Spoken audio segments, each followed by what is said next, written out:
사사기 1장에서 우리는 이스라엘 백성들이 하나님의 말씀에 온전히 순종하지 않았던 모습을 살펴보았습니다.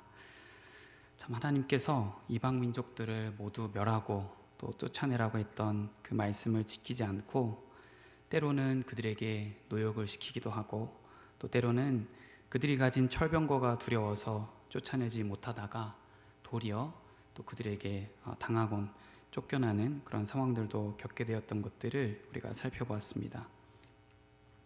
결국 이들은 가나안이라고 하는 참 젖과 꿀이 흐르는 그 약속의 땅을 차지하고서도 참 하나님께서 그들에게 축복하시고 또 그들에게 복을 빌어 주심은 그 마음을 깨닫지 못한 채 죄를 범하고 말씀에 온전히 순종하지 않는 그런 불순종한 자들이 되었다라는 것인데요. 이제 그들의 결과 어떻게 되었는지 오늘 말씀을 통해서 좀 살펴보겠습니다. 오늘 본문은 크게 세 단락으로 나눠집니다. 1절부터 5절까지는 이스라엘의 불순종과 그 결과에 대해서 말씀하고 있고 6절부터 10절까지는 여호수아가 살아있는 동안과 그가 죽은 후의 모습들을 이야기하고 이제 11절부터 23절까지는 이스라엘 백성들의 반복되는 그 죄악의 모습을 기록하고 있습니다. 먼저 1절에서 5절 말씀을 보시면 이들이 하나님 말씀에 온전히 순종하지 못하고 이방 사람들과 일종의 타협을 함으로써 또 도래한 그 결과에 대해서 기록하고 있습니다. 여호와의 사자가 길갈에서부터 복임으로 올라와 말씀하고 있는 것이죠. 1절에 보니 내가 너희를 애굽에서 올라오게 하여 내가 너희의 조상들에게 맹세한 땅으로 들어가게 하였으며 또 내가 이르기를 내가 너희와 함께한 언약을 영원히 어기지 아니하리니 너희는 이 땅의 주민과 언약을 맺지 말며 그들의 제단들을 헐라하였거늘 너희가 내 목소리를 듣지 아니하였으니 어찌하여 그리하였느냐. 결국 이 여호와의 사자는 순종하지 아니한 이 이스라엘 백성들에 대해서 그들을 책망하고 꾸짖는 것이죠. 하지만 또 여기서 끝이 아니었고 이제 그들에게 무시무시한 그런 경고의 말씀을 하게 됩니다. 3절에 보니 내가 그들을 너희 앞에서 쫓아내지 아니하리니 그들이 너희 옆구리에 가시가 될 것이며 그들의 신들이 너희에게 올무가 되리라. 자신들이 쫓아내지 않은 이 이방 신들로 인해서 이방 사람들에 의해서 그들이 옆구리에 가시가 될 것이고 또 그들이 믿는 이방 신들이 그들의 올무가 될 것이다 라고 이렇게 경고하고 있는 것이죠. 여호와의 사자의 이런 경고에 대해서 백성들의 반응이 어떠한가. 이제 4절에 보니까 백성들이 소리를 높여서 울게 됩니다. 이들은 소리 높여 우는 것인데 소리 높여 슬피 울고 있는 이들의 상황이 어떻게 보면 당연한 것이고 또 그들의 상황이 매우 안타까운 그런 모습입니다. 여호와의 사자로부터 책망을 받을 그 경고의 메시지를 들었기 때문에 그들이 이렇게 목 놓아 슬피 울고 있는 것이죠. 이런 무서운 경고의 메시지를 듣고서 슬퍼하지 않을 자가 과연 누가 있겠습니까? 그런데 우리가 여기서 좀 생각해 봐야 될 것은 이스라엘 백성들이 지금 슬피 우는 이유가 여호와의 사자를 통해서 듣게 된 그들의 앞날의 삶이 굉장히 비참하고 또 좋지 않다라는 그런 사실 때문인데요. 물론 충분히 이들이 슬피 울 만한 그런 이유가 됩니다. 그런데 사실 이들은 어떻게 보면 지금 자신들의 앞날만 생각하고 있는 것이고 지극히 자신들만 생각하는 이기적인 그런 모습을 보여주고 있다라고 생각됩니다. 왜냐하면 자신들이 하나님의 말씀에 순종하지 않아서 그들에게 이런 경고의 메시지를 보내야만 하는 그런 하나님의 마음을 이들은 전혀 헤아리지 못했던 것이죠. 오로지 옆구리에 가시가 박힐까, 이방 신들의 올무가 될까, 자신들의 앞날만 생각하고 슬피 울고 있다라는 것이죠. 여러분, 우리가 사실 이렇습니다. 우리가 살다가 보면 참 우리가 때때로 신앙생활을 하다가 고백할 때에 참 우리는 하나님 중심적으로 살겠다, 또 하나님 마음에 합해서 살겠다, 우리는 이러한 신앙 고백들을 하며 살게 되죠. 하지만 실상은 그렇지 못할 때가 참 많습니다. 여전히 우리는 내 중심적으로 살게 되고 우리 모든 삶의 행동과 패턴이 나를 위주로, 내 중심 위주로 돌아간다는 것을 우리는 알고 있지 않습니까? 내가 별 생각 없이 했던 그런 말들로 인해서 다른 누군가가 또 상처를 받기도 하고 또 어려움을 당하기도 하고 또 별로 대수롭지 않게 했던 그 행동으로 인해서 타인이 굉장히 불편한 그런 상황에 놓이게 되기도 하죠. 나로 인해서 상대방이 힘들어하고 고통받는다면 그런 모습을 지켜보고 계시는 하나님 아버지의 마음은 얼마나 안타까우시겠습니까?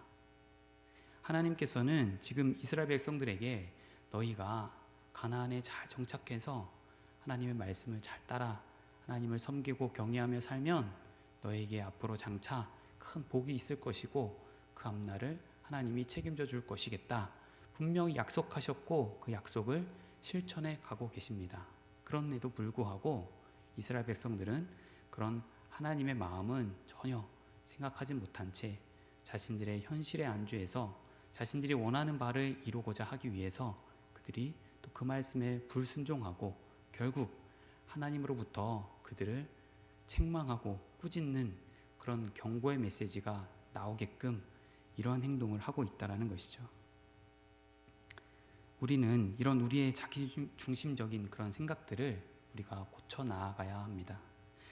그런데 문제는 이런 자기중심적인 생각, 참 그것을 고쳐 나가는 것 아주 좋죠. 우리가 말씀을 듣고 나면 그래, 그렇게 해야지, 우리가 그렇게 살지 말아야지, 우리 주변의 사람들을 돌보고 나만 생각하지 말고 타인들도 생각하고 그들의 어려움들도 우리가 돌봐주고 우리가 이렇게 살아야지, 하나님 마음에 우리가 합한 사람으로 살아야지, 참 이렇게 우리가 또 결심하고 생각하지만 사실 그게 한 번에 고쳐지는 부분이 아니죠.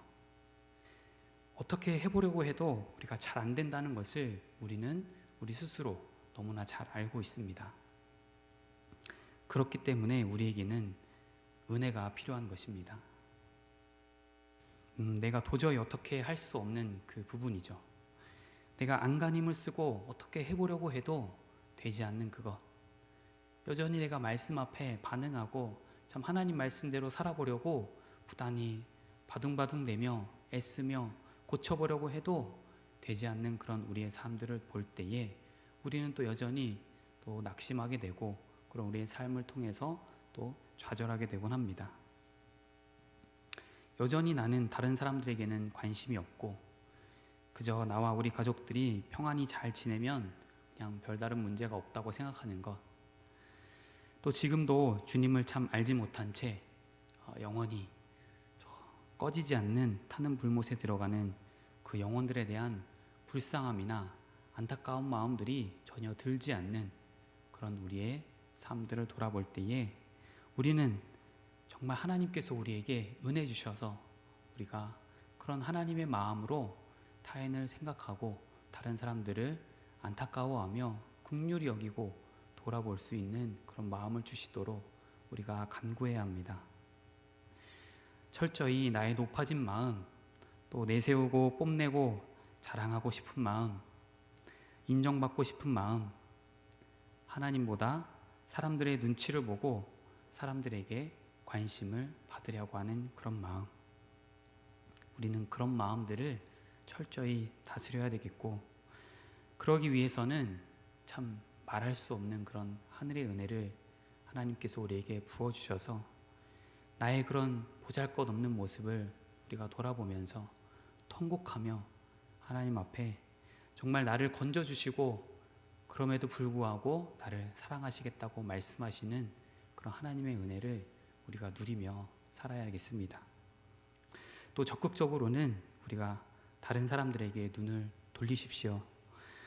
내가 다른 사람들을 바라볼 때에 그저 나의 시선, 나의 생각, 나의 가치관으로 보지 말고 하나님의 눈으로, 하나님의 마음으로 바라볼 수 있도록 지적하고 상처 주고 무관심하게 대하지 말고 위로하고 긍휼히 여기고 칭찬과 권면으로 세워주고 돌봐줄 수 있도록 그런 마음에 합한 그런 눈으로 다른 사람들을 대할 수 있도록 우리가 간구하고 기도하길 원합니다.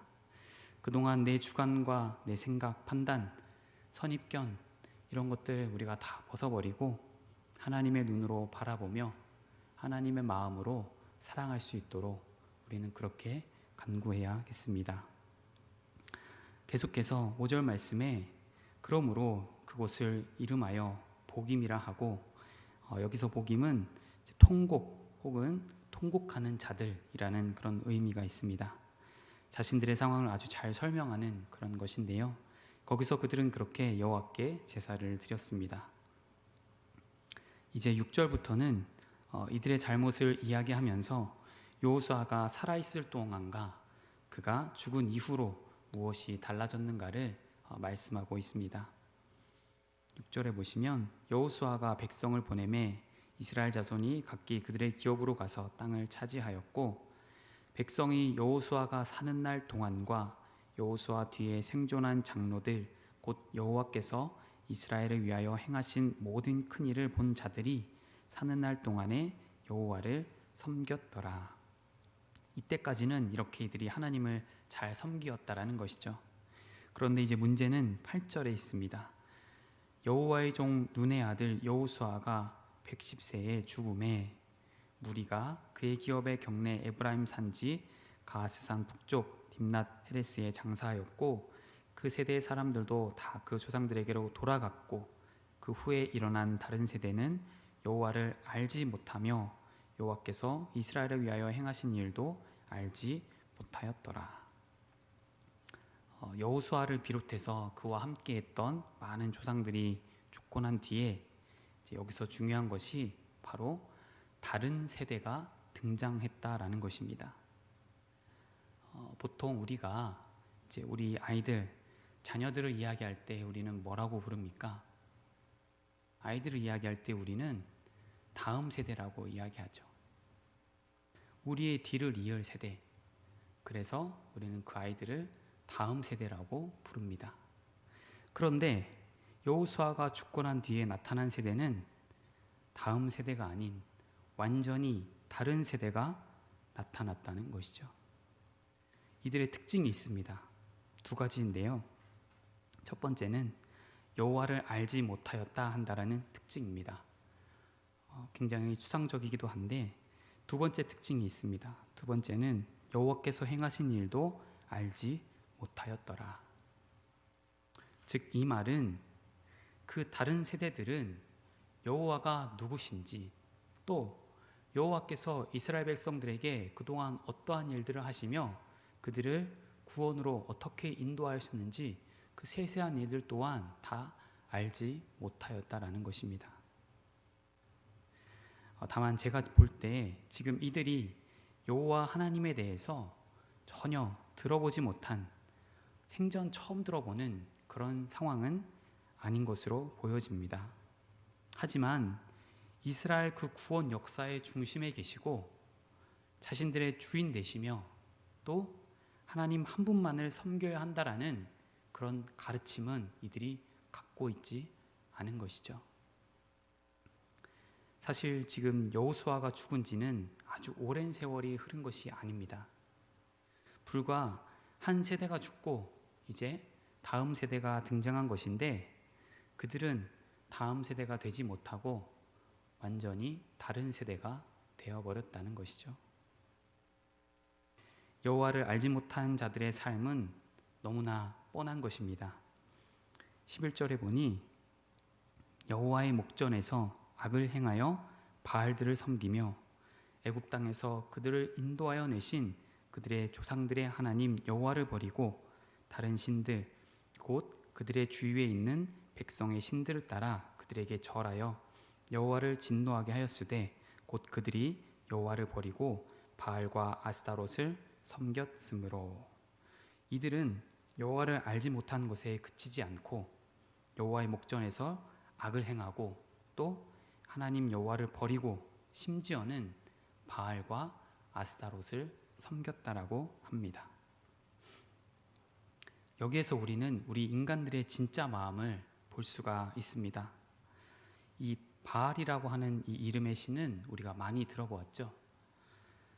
비와 폭풍을 주관하는 그런 농사의 신이고 풍요를 상징하는 그런 신입니다. 그리고 또 이 아스다롯이라고 하는 이 여신은 바로 바알의 아내이자 여신인데요. 다산과 번식을 상징하는 그런 존재입니다. 그러니까 이 바알과 아스타롯을 섬겼다라는 것은 이들이 가나안에 거주하면서 그들이 쫓아내지 못했던 그 이방 민족들이 섬겼던 풍요와 다산의 신을 이들 또한 섬긴 것입니다. 이 내면에는 이스라엘 백성들도 그 이방 백성들이 하고 있었던 풍요로움, 많이 가지고 싶은 그런 마음들, 많은 자녀를 낳고 가축을 번성시키며 잘 살고 싶은 그런 마음들이 그들 안에도 존재하였다라는 것이죠. 그 결과 그들은 그런 세상 논리와 이치, 그런 가치관을 쫓았던 것입니다. 하나님은 이것을 멀리하기 위해서 이스라엘 백성들을 그토록 광야에서 훈련시키시며 그들을 하나님만 온전히 바라볼 수 있게끔 그 광야의 오랜 세월들을 보내게 하셨음에도 불구하고 불과 이 백성들은 한 세대 만에 거룩한 하나님의 백성임을 스스로 버리고 이방 민족처럼 따라서 살고 있었다라는 것입니다. 결국 온전한 신앙 교육이 그 안에 이루어지지 못했던 결과라는 것이죠. 여러분, 우리의 선조들은 이렇게 친절합니다. 우리가 혹여나 궁금해할까봐 그들이 먼저 나서서 이렇게 실험해보고 또 먼저 시험해보면서 그 결과를 우리에게 몸소 알려주었던 것이죠. 그런데 우리가 또다시 궁금증에 그 뒤를 쫓아서 그 실험들을 따라 해볼 필요가 있겠습니까? 답은 이미 정해져 있는데 그것이 또 궁금해서 그 길을 우리가 굳이 또 따라갈 필요는 없는 것이죠. 성경은 우리가 앞으로 살아가면서 우리가 따라가야 할 길잡이가 되어주기도 하지만 때로는 우리가 잘못된 행동과 그 길을 갔을 때에 그 처해질 결과에 대해서도 분명히 알려주고 있습니다. 절대로 그 길에 들어서는 안 되는 그 결과에 대해서 우리에게 미리 보여주고 있는 것이죠. 그래서 그럼 다시 중요한 것은 우리 아이들이 이렇게 다른 세대가 되지 않기 위해서 다음 세대의 아이들로 자라기 위해서 우리가 해야 할 일은 무엇입니까? 네, 우리는 잘 알고 있습니다. 신명기 6장 우리가 한번 같이 찾아보도록 하겠습니다. 신명기 6장 4절부터 9절 말씀입니다.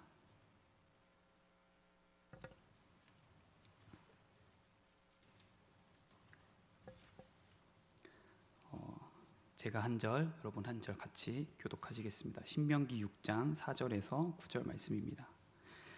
이스라엘아 들으라, 우리 하나님 여호와는 오직 유일한 여호와이시니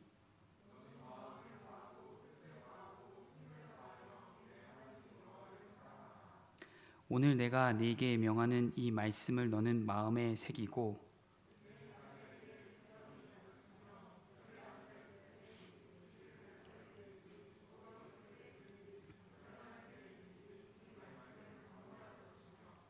너는 또 그것을 내 손목에 매어 기호를 삼으며 내 미간에 붙여 표로 삼고. 네, 한 절만 더 찾아보겠습니다. 6장 20절에서 25절 말씀입니다. 신명기 6장 20절에서 25절 말씀입니다. 제가 또 교독하겠습니다. 후일에 내 아들이 내게 묻기를 우리 하나님 여호와께서 명령하신 증거와 규례와 법도가 무슨 뜻이냐 하거든.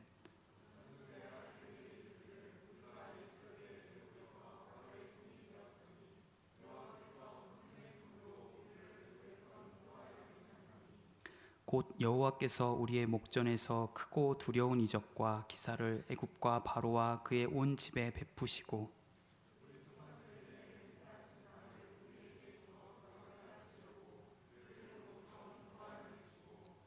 여호와께서 우리에게 이 모든 규례를 지키라 명령하셨으니 이는 우리가 우리 하나님 여호와를 경외하여 항상 복을 누리게 하기 위하심이며 또 여호와께서 우리를 오늘과 같이 살게 하려 하심이라.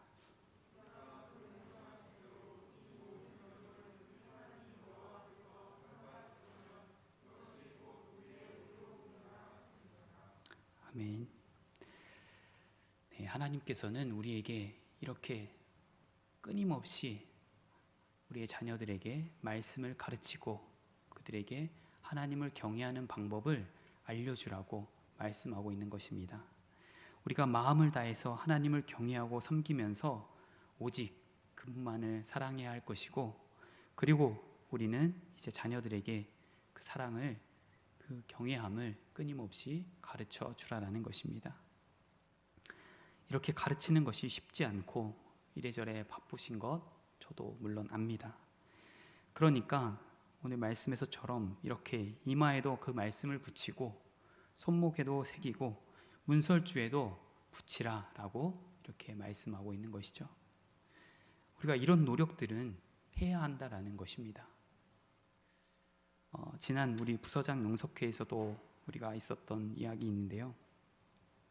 우리 주은혜 교회 아이들, 참 영유아에서부터 우리 중고등부에 이르기까지 우리 아이들의 수가 159명입니다. 저희 주은혜 교회 전체 인원의 3분의 1에 해당하는 아주 많은 그런 숫자입니다. 이 아이들이 앞으로 믿음과 신앙을 잘 지켜서 하나님을 경외하며 하나님 한 분만을 섬기며 살기 위해서 우리가 열심히 노력하고 아이들에게 말씀으로 잘 가르쳐야 되는 것인데, 그것은 비단 또 저를 비롯해서 우리 선생님들 뿐만 아니라 우리 각 가정에서도 이루어져야 하는 부분입니다. 우리가 주일학교에서 아이들에게 말씀 가르치고 성경 공부하고 분반 공부하고 열심히 활동하는 것 참 좋은 일인데요. 그것만으로는 매우 부족합니다. 절대적인 시간이 부족하죠. 아이들은 기본적으로 어린이집에 다니고 유치원에 다니고 학교에 다닙니다. 아이들이 나이가 많이 들수록 그곳에서 머무는 시간들도 동일하게 많아지는데요. 당연히 자연스럽게 그런 세상적 가치관들에 스며들게 되는 것이죠. 가정에서 엄마 아빠를 통해서 이런 신앙교육의 훈련이 되지 못하면 우리가 어떻게 아이들을 보호하고 그들을 지켜낼 수 있겠습니까? 이제 얼마 후면은 또 세례식이 있는데요. 우리 아이들 대부분이 유아 세례를 받았습니다.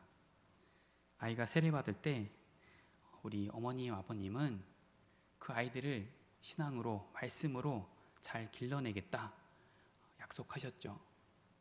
그 약속을 지금도 잘 지키고 계십니까? 네, 바쁘지만 정신이 없지만 여력이 없지만 그렇지만 그렇게 해야 된다라는 것이죠. 집안 곳곳에 말씀을 붙여서든 어떠한 방식으로든 아이들에게 하나님에 대해서 이야기하고 또 말씀을 들려주어야 한다라는 것이죠. 우리 아이들이 그저 지나치고 그냥 열심히 노는 것 같아 보여도 어린아이들이 그것을 다 보며 또 주의 깊게 아이들은 살펴봅니다. 인식하는 것이죠. 또 주일학교에서 하는 여러 가지 프로그램들, 참 선생님들이 고민하고 애써서 준비한 것들입니다. 잘 참여해 주셨으면 좋겠습니다. 해도 그만 안 해도 그만 그런 접근 방식이 아니라 하나라도 빼먹지 않고 최선을 다해서 준비한 것들을 잘 할 수 있도록 우리 부모님들이 잘 도와주십시오. 이런 하나하나가 다 아이들에게 스며드는 것이고 또 우리 아이들은 그런 것들을 통해서 하나님을 인식하고 하나님을 그 마음에 새기게 됩니다. 사실 3살, 4살, 5살 이 아이들이 뭘 얼마나 알겠습니까? 그런데요, 우리는 그렇게 생각할지 모르지만 아이들은 다 받아들이고 인식하고 있습니다. 하나님이 살아계시다. 예수님이 나를 구원해 주셨다. 그 구원이 정말로 무슨 뜻인지 아이들은 진짜 이해하지 못한다 할지라도 아이들의 마음속에는 나를 구원해 주신 하나님이 자리하고 있는 것이고, 그런 하나님에 대해서 아이들은 이야기하고 묵상하고 떠올리는 것이죠. 마음속 깊숙한 곳에 하나님을 담아두고 예수님을 담아두는 것입니다. 큐티하고 암송하는 것, 너무나 좋은 훈련입니다. 지금은 좀 형식적이어도 좋습니다. 그러한 것들을 형식적으로라도 열심히 할 수 있도록 도와주시고, 그것이 습관이 될 수 있도록 우리 어머니 아버님께서 애써서 함께 참여해 주시면 좋겠습니다. 우리가 앞으로 30년 혹은 또 40년 혹은 더 이르게 우리가 세상을 또 떠날 것인데, 우리 아이들이 다른 세대의 아이들이 되지 않도록 저를 비롯해서 우리 선생님들도 많이 애써 주실 것인데, 우리 각 가정에서도 이런 마음을 가지고 힘써 주실 것을 당부드립니다. 또 우리 청년들도 참 멀지 않은 그런 미래의 일이니만큼 이 말씀을 잘 명심하면서 그 일들을 잘 기억하며 또 준비하고 또 꿈꾸고 바라시기를 소망합니다. 그리고 이제 14절부터는 이 사사기의 공식입니다. 일종의 패턴인데요, 백성들의 불순종이 나오고 또 그로 인한 하나님의 심판이 주어집니다. 그래서 백성들은 그 심판 가운데 또 다시 회개하고 하나님께 간구하며 나아가게 되고, 하나님은 또 그런 백성들을 긍휼히 여기시고 용서하시며 구원을 베풀어 주십니다. 이런 패턴의 반복이 이루어집니다. 15절에 보니 여호와의 손이 그들에게 재앙을 내리시니 곧 여호와께서 말씀하신 것과 같고 여호와께서 그들에게 맹세하신 것과 같아서 그들의 괴로움이 심하였더라. 이들은 지금 자신들이 하나님 말씀에 불순종하고 잘못을 저질러 놓고서도 이제 하나님의 재앙을 받게 되고 심판을 받게 되니까 이제서야 그들이 마음에 괴로워하며 하나님께 도와달라 하나님을 부르고 찾는 것이죠. 또 그런 하나님은 이들의 괴로움을 두고 보시지 않고 또 그들을 도우시고 건져주십니다. 그래서 이제 16절에 사사들을 세우사 노력자의 손에서 그들을 구원하게 하셨으나 그들이 그 사사들에게도 순종하지 아니하고 오히려 다른 신들을 따라가 음행하며 그들에게 절하고 여호와의 명령을 순종하던 그들의 조상들이 행하던 길에서 속히 뉘우쳐 떠나서 그와 같이 행하지 아니하였더라. 결국 18절 하반절에 이는 그들이 대적에게 압박과 괴롭게함을 받아 슬피 부르짖음으로 여호와께서 뜻을 돌이키셨음이거늘. 하나님은 자신의 뜻을 돌이키시면서까지 이들의 괴로운 상황, 이들의 어려움을 두고 보시지 않고 그들을 건져주시고 사사들을 보내어 그들을 도와주시지만, 그들은 또 그런 상황에서 사사들조차 그 말에 순종하지 않고 또다시 죄를 범하고 계속해서 반복된 그런 죄의 현장 가운데 놓여 살고 있는 것이죠. 심지어는 19절에 그 사사가 죽은 후에는 그들이 돌이켜 그들의 조상들보다 더욱 타락하여 다른 신들을 따라 섬기며 그들에게 절하고 그들의 행위와 패역한 길을 그치지 아니하였다. 사사가 죽자 그들은 오히려 더욱 타락하며 패역한 자들이 되었다라고 성경은 기록합니다.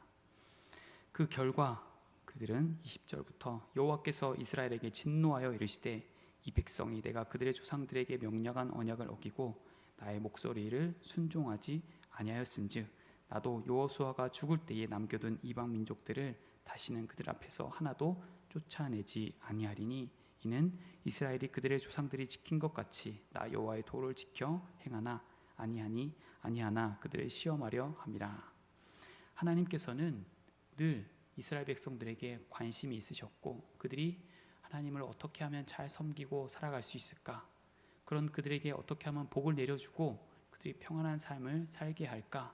하나님은 그런 곳에 관심이 있으셨지만 이스라엘은 온통 자신들이 잘 먹고 잘 사는 방법, 그들이 풍요를 누리는 방법, 그들이 어떻게 하면 더 좋은 것을 많이 누릴 수 있는가를 떠올리며 하나님 말씀에 거역한 그런 패역한 자들이 되었다라는 것이죠. 사사기를 보면 이 패턴의 공식이 계속해서 반복됩니다.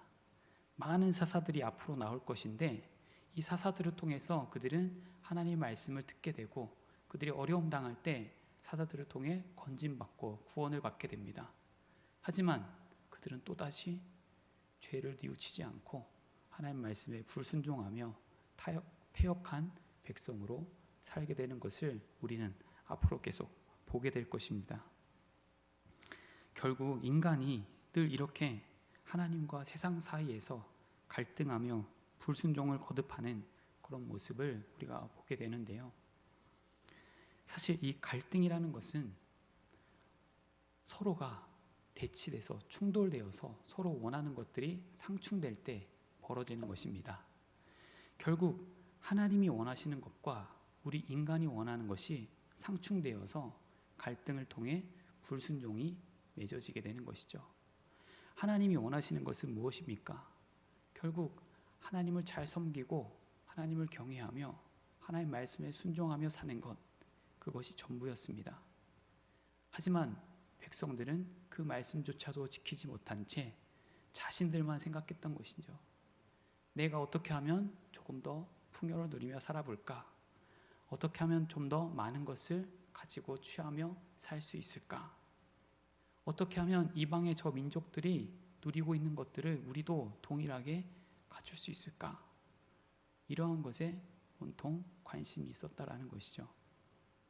하나님의 말씀을 묵상하고 그 말씀을 지키기 위해서 매일매일 그 말씀을 이마에 대고 손목에 새기고 그 말씀을 마음판에 새기며 사는 것이 아니라 그들이 원하는 것을 이루기 위해서 그들은 이방 나라 민족들을 쫓아내지 않고 하나님 말씀에 거역한 그런 불순종한 자들이 되었다라는 것이죠. 오늘 말씀을 우리가 떠올려 볼 때에 하나님은 여전히 우리에게 말씀하고 있습니다. 하나님의 백성으로 하나님 말씀에 순종하는 자로 살겠느냐? 우리에게 오늘도 말씀하고 계시고 그 말씀은 결국 다시 한번 우리에게 기회가 찾아왔다는 것이죠. 여전히 우리 가운데 하나님을 멀리하고 있었던 그런 죄된 마음들이 있었다면 또 우리가 아직도 끊지 못하는 하나님을 경외하지 못하고 세상의 것들을 우리가 쫓아 따라가고 살아가고 있는 그런 죄된 모습들을 우리가 가지고 있다면 이 시간 우리가 이 말씀 가운데 다시 한번 돌아보며 우리가 뉘우치고 회개하며 통곡하는 마음으로 하나님께 나아가야 하는 것이죠. 우리도 이런 이스라엘 백성들처럼 동일하게 똑같은 죄의 반복, 이런 패턴을 우리가 할 필요가 없죠. 우리는 하나님 말씀을 그저 잘 지키며 순종하며 그 말씀 가운데 우리가 살아갈 때 평안을 누리고 우리는 주시는 그 복을, 은혜를 누리면 됩니다. 그런데 여전히 우리가 그 말씀에 반하여서 내가 원하는 것, 내가 이루고자 하는 것, 내가 얻고자 하는 것을 추구하며 하나님 말씀에 순종하지 않는 그런 말씀대로 살아갈 필요가 있겠습니까? 우리가 다시 한번 우리 자신을 돌아보면서 이 말씀 가운데 왜 우리에게 이런 말씀을 주셨나? 결국 인간은 안 된다. 인간은 타락하여 하나님을 섬기지 못한다. 인간은 어쩔 수 없다. 라는 것을 이야기하려는 것이 아니라 다시 한번 우리를 돌아보면서 여전히 우리를 찾고 부르고 우리에게 관심을 쏟으시는 그 하나님 앞에 우리가 다시 한번 죄된 우리의 모습들을 회개하고 뉘우치며 우리가 온전한 마음으로 하나님께 나아가야 된다는 것입니다. 그런 마음을 우리가 담아서 우리가 오늘 말씀을 통해서 다시 한번 생각해 볼 때에 우리가 몇 가지 떠올려 보면서 우리가 함께 기도하기를 원합니다. 우리는 먼저 1차적으로 하나님 마음을 우리가 알아가기에 힘써야 됩니다. 이스라엘 백성들과 그의 자녀들은 하나님을 아는 데 열심을 들이지 않았고 결국 그들은 하나님을 알지 못하여 죄된 행동과 죄된 모습들을 보였습니다. 자기중심적인 생각과 또 가치관, 하나님 중심적으로 살지 못하고 여전히 자신이 원하는 것들을 이루면서 살았던 그들의 모습을 보며 우리는 하나님의 마음을 알기 위해서 우리는 부단히 애쓰고 노력해야 됩니다. 우리가 하고 있는 PBS를 통해서 또 성경의 말씀을 통해서 우리가 어떻게 하면 하나님의 마음을 더 깊이 깨달아 알 수 있을까? 우리는 매일매일 노력해야겠죠. 또 두 번째는 우리가 여호와를 알지 못해서 다른 세대라 일컫는 우리 아이들이 되지 않도록 우리 아이들을 신앙으로 잘 훈련시키고 가르쳐야 되겠습니다. 그러기 위해서 참으로 바쁜 우리 일상생활 속에서도 우리가 놓치지 말고 우리가 말씀을 아이들에게 들려주고 우리가 잘 때에든 깰 때에든 일어날 때에든 앉을 때에든 누울 때에든 언제든지 우리 아이들을 생각하며 그 자녀들을 생각하며 하나님에 대해서 이야기하고 말씀을 전해줘야겠습니다. 먹고 사는 문제가 참 많이 있고 우리가 바쁜 것 누구나가 다 동일하지만 그런 가운데에서도 우리가 반드시 지켜야 될 것 우리 아이들의 신앙입니다. 참 앞으로 이 패역한 시대에 우리 아이들을 신앙적으로 어떻게 길러낼 수 있을까? 그것은 우리의 노력 여하에 달려 있습니다. 그렇기 때문에 우리가 조금 더 시간을 내고 조금 더 관심을 기울이고 조금 더 노력을 기울여서 아이들에게 그런 마음으로 말씀을 들려주고 하나님에 대해서 소개하는 그런 우리 가정이 되기를 원합니다. 마지막으로 우리가 끊지 못하는 그런 반복된 죄악이 무엇입니까? 여전히 내가 하려고는 하지만 여전히 되지 않고 내가 끊지 못하는 그런 죄악들, 우리가 하늘의 크신 은혜를 구하여서 성령 하나님께서 우리를 강하게 붙드셔서 우리가 죄된 모습에서 빠져나와서 정말로 하나님 한 분만을 경외하고 섬기며 하나님 말씀에 온전히 순종할 수 있는 그런 우리 각 사람 되게 해달라고 이 시간 우리가 함께 합심하여서 기도하겠습니다.